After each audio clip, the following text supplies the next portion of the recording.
अस्सलाम वालेकुम YouTube family. आज की वीडियो में मैं आपको दिखाने जा रही हूँ कि प्ले कार्ड्स किस तरह से बनाए जा सकते हैं वोकैबुलरी को मेमोराइज़ करने के लिए। जैसा कि आप सब एस्पिरेंट्स जानते हैं कि it is so much difficult to memorise the vocabulary, ठीक है। और अपनी वोकैबुलरी को इन्हेंस करना तो ऑब्वियसली ज़रूरत है CSS और PMS एस्पायरेंट की। होता क्या है कि हम एक लिस्ट की सूरत में वोकैबुलरी को मेमोराइज़ करने की कोशिश करते हैं और ज़्यादातर हमारा दिमाग ये गलती करता है कि फॉर एग्ज़ाम्पल अगर कोई लफ्ज़ हमने ऊपर वाली लाइन में लिखा है तो मतलब हमें उसका नीचे वाली लाइन वाला मतलब हमें याद आ रहा होता है, यानी कि मिसमैच हो जाती हैं चीज़ें दिमाग में और सब कुछ मिक्सअप हो जाता है। तो इस चीज़ से बचने के लिए आपको चाहिए कि वोकैबुलरी कार्ड्स की सूरत में आप उसको मेमोराइज़ करें, जिस तरह से प्ले कार्ड्स होते हैं। और ये मैं आपको डेमोन्स्ट्रेशन दिखा रही हूँ प्ले कार्ड्स की। इस तरह से आप प्ले कार्ड्स बना सकते हैं। फ्रंट पे आप एक साइड पे आप सिर्फ़ और सिर्फ लफ्ज़ लिखेंगे जिसका कि आप मतलब मेमोराइज़ करना चाह रहे हैं, ठीक है। उस लफ्ज़ के नीचे आपने वर्ब लिख देना है कि वो वर्ब है कि नाउन है कि एडजेक्टिव है कि एडवर्ब है, ताकि आपको वो भी याद रहे, ठीक है। और साथ में एक स्पीकर का निशान अगर आप देख रहे हो कि मैंने बनाया हुआ है और उसके आगे मैंने उस लफ्ज़ की प्रोनाउंसिएशन लिखी है। और प्रोनाउंसिएशन किस तरह से लिखनी है it totally depends on you. मुझे जिस तरह से याद रहता है मैंने उस तरह से लिखा है। आपको जैसे याद रहता है, अगर आपको उर्दू में लिख के प्रोनाउंसिएशन याद रहती है तो आप उर्दू में लिखिए। अगर आपको सही फोनिक्स के अगर आप रूल्स का करना चाहते हैं फॉलो तो आप वो कर लें, ठीक है।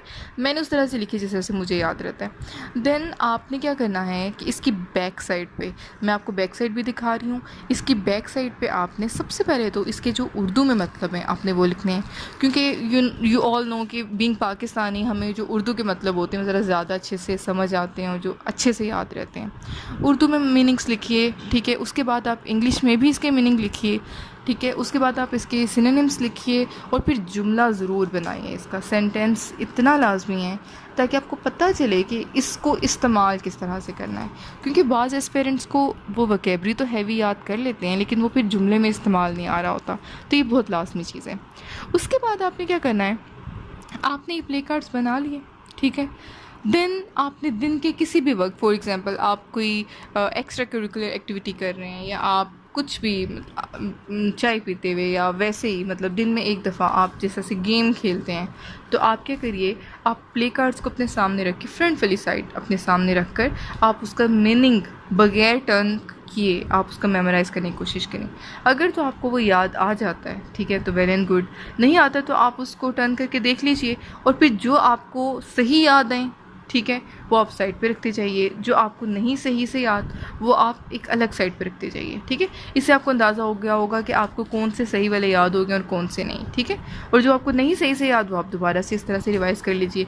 तो गेम की गेम हो गई और मतलब आपकी वोकैबुलरी मेमोराइज़ हो गई, ठीक है। तो ये बहुत अच्छा तरीका है, आप इसको करके देखिए। और अगर आपका कोई पीयर है जिसके साथ आप मिल के तैयारी कर रहे हैं तो आप मतलब इसके स्कोर्स रख सकते हैं कि भाई मुझे इतने याद हैं तो मेरे इतने स्कोर हुए, तुम्हें इतने याद है तो तुम्हारे इतने स्कोर हुए। तो ये ज़ाहिर आप क्रिएटिविटी कुछ भी कर सकते हैं, असल मकसद है उनको मेमोराइज़ करना। और इस तरह से आपका कभी भी वो एक लफ्ज़ के लिए दिमाग दूसरे लफ्ज़ को कन्फ्यूज़ नहीं करेगा, ठीक है। तो आई थिंक कि आपको ये वीडियो बहुत पसंद आई होगी और ये तरीका आपको यूनिक लगा होगा और आप भी इस तरह से कार्ड्स बना सकते हैं। अब ये कार्ड्स के लिए मैंने चीज़ क्या यूज़ की है, मैंने तो चार्ट पेपर यूज़ किया, ठीक है। आप चाहें तो जिस तरह से ये प्रिंटर पेजेस जो होते हैं ना, A4 साइज़ के जो पेजेस होते हैं आप वो ले लें। तो एक पेज के आप सोचें 8 बन जाएंगे, ठीक है। अगर आप और छोटे बनाते हैं तो फिर ज़्यादा बन जाएंगे।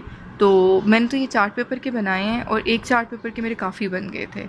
और मैं आपको इंशाल्लाह मज़ीद भी इस तरह से कोई क्रिएटिविटी करूँगी तो मैं आपको ज़रूर दिखाऊँगी जो कि पढ़ाई में मदद देती हो। और अगर आपके पास कोई और आइडिया है इससे मुतालिक तो काइंडली आप कमेंट्स में ज़रूर उसका ज़िक्र करें कि और मज़ीद किस तरह से इन कार्ड्स के साथ गेम्स खेली जा सकती हैं और मेमोरी को इन्हेंस किया जा सकता है। Thank you so much. ये वीडियोस लाइक करने के लिए आपके कमेंट से मुझे अंदाज़ा होता है कि आप लोग वीडियोस वॉच कर रहे हैं और पसंद कर रहे हैं। चैनल के साथ जुड़े रहिए और don't forget to share it with your friends. Thank you so much.